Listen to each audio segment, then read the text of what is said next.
Who sent you? Park Dong-hyun owes me money. The knife was already at my throat before I even saw the man's face. Who sent you? His Korean was rough, laced with a Busan accent thick as tar. His breath smelled of soju and cigarettes, and the blade, cold, thin, serious, pressed just hard enough to remind me it was real. I didn't scream. I didn't cry. I looked him dead in the eyes and said, calmly, Park Dong-hyun owes me money. I'm here to collect. A lie. A very good one. The man stared at me. I watched his brain try to process me. My dark skin, my natural hair pulled back in a puff, my Korean rolling off my tongue without a single foreign accent. The confusion bought me 3 seconds. 3 seconds was enough.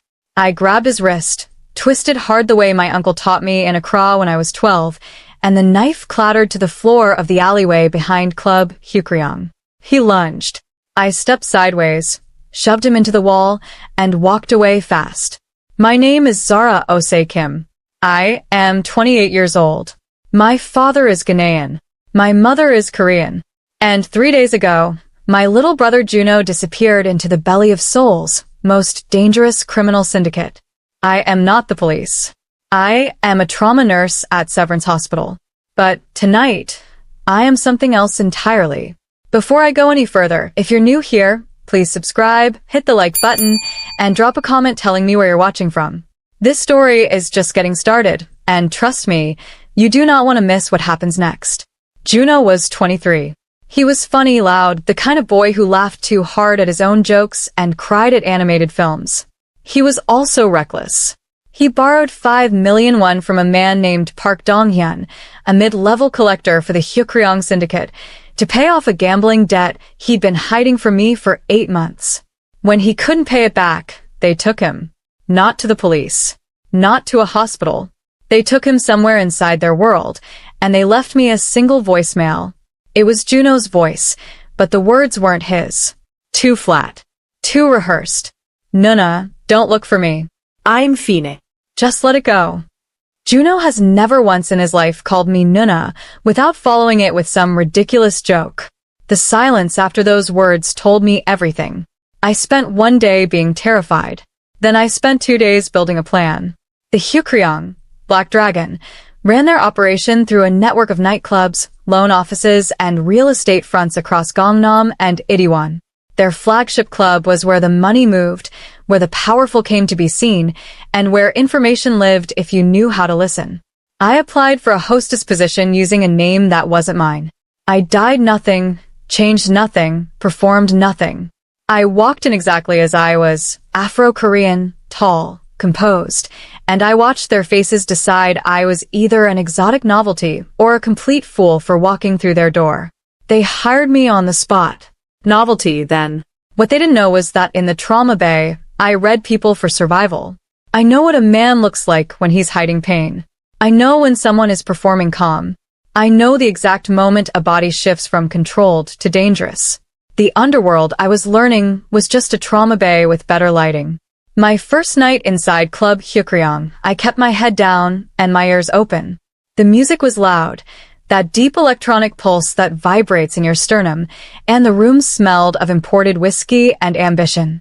Men in expensive suits sat in private booths. Girls laughed at jokes that weren't funny. Waiters moved like ghosts. I moved like I belonged.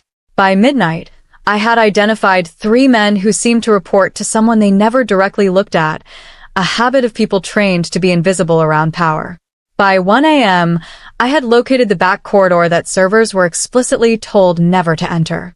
By 2 a.m., I had accidentally on purpose spilled a drink on a man named Choi Byamsu, who cursed at me, and whose phone screen I glimpsed for exactly 1 second as he angrily wiped his jacket.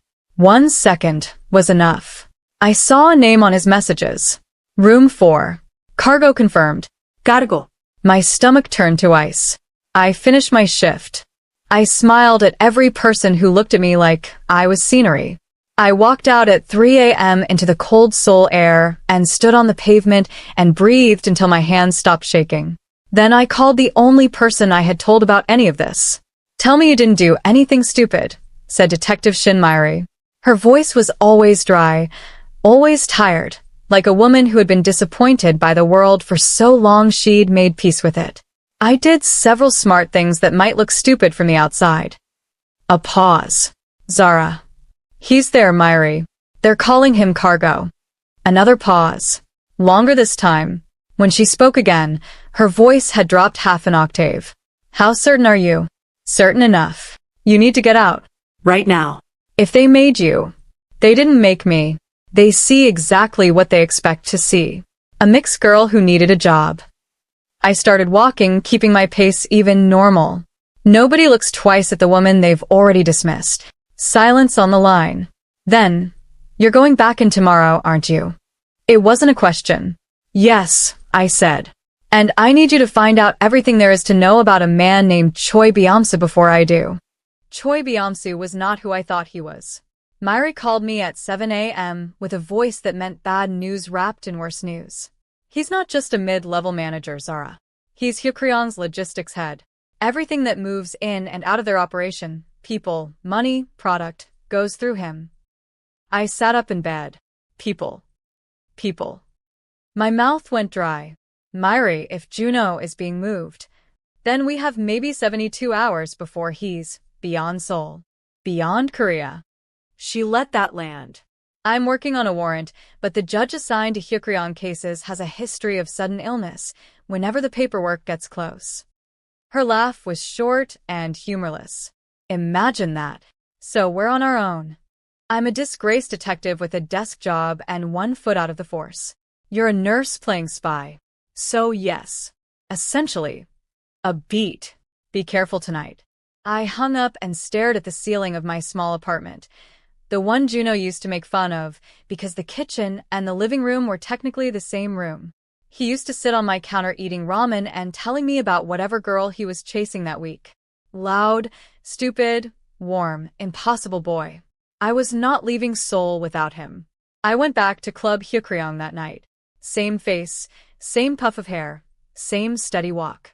The woman at the staff entrance, a thin, sharp-eyed woman named Kwon Yeji, looked me up and down the way she had the night before, and I smiled at her the same way I had the night before. Neutral, unthreatening, forgettable. You were good last night, she said, which surprised me. Customers asked about you. That's kind of them. Don't get sentimental about it. She handed me my locker key. You're in the VIP section tonight. My pulse spiked once, then settled. VIP section. Closer to the back corridor. Closer to wherever room 4 was. Thank you, I said. The VIP section was a different world inside the world. Darker, quieter. The music lower and more expensive feeling somehow. The men here didn't wear suits. They wore comfort, which was scarier. Comfort meant power, so established it didn't need performance. I was refilling a water glass when I felt someone watching me. Not the casual wandering gaze of a bored rich man. Something more focused. More deliberate. I turned slowly, like I was just scanning the room. He was sitting alone at the corner booth. Late 20s, maybe 30. Dark eyes with that particular stillness that either meant deeply calm or deeply dangerous. He was watching me the way a person watches something that doesn't fit, not with cruelty, with curiosity. Like I was a detail that didn't match the rest of the picture. I looked away first. Always look away first. Never give them the satisfaction of knowing you clocked them. But for the rest of the hour, I felt his gaze like a second skin. His name, I found out from a whispered exchange between 2 other hostesses, was Kang Jae-hun. The way they said it told me everything: low voices, quick subject change, the particular body language of people who know a name carries weight they don't want to be near. At 11 p.m., a hostess named Jiyeon tapped my arm. Table 7 wants you specifically. She looked apologetic.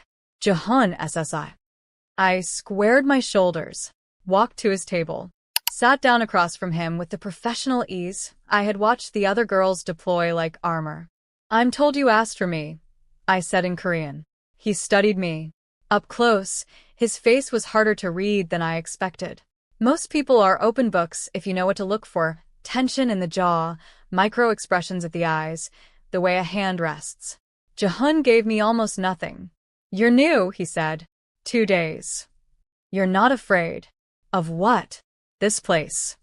He tilted his head slightly. Most new girls are afraid. You're not. Maybe I'm good at hiding it. No, he said it quietly, but with absolute certainty. You're not hiding anything. You're just not afraid. A pause. That's either very brave or very foolish. I smiled at him. Bright, professional, empty. Can I get you something to drink? He was quiet for a moment. Then, you shouldn't be here. My smile didn't move, but something in my chest went very, very still. I'm just doing my job. No, his voice was almost gentle. You're not. The moment stretched between us like a wire pulled tight. I held his gaze and made a decision in the space of one breath, not to run, not to fold, not to perform innocence. What makes you say that? He looked at me for a long moment. Then he picked up his glass, leaned back, and said quietly, because you counted the exits when you walked in. Because you watched Choi Byung-soo for 40 minutes last night without making it obvious. And because the way you move, he paused, is the way someone moves when they're looking for something specific. My heart was hammering. My face was still. Whatever you're looking for, he said, and his voice dropped lower for me only. The back corridor isn't safe tonight. Don't go near it. I stared at him. Why are you telling me that? He didn't answer. He just looked at me with those unreadable eyes and said, go home after your shift. Come back tomorrow if you have to. But not tonight. And if you think I listened, keep watching. Drop a comment right now telling me what you think Jaehoon's deal is. And if you haven't subscribed yet, do it now, because this next part changes everything. I didn't go home. I know. But you have to understand, somewhere in that building, my brother was being called cargo. Sleep was not something my body was going to allow.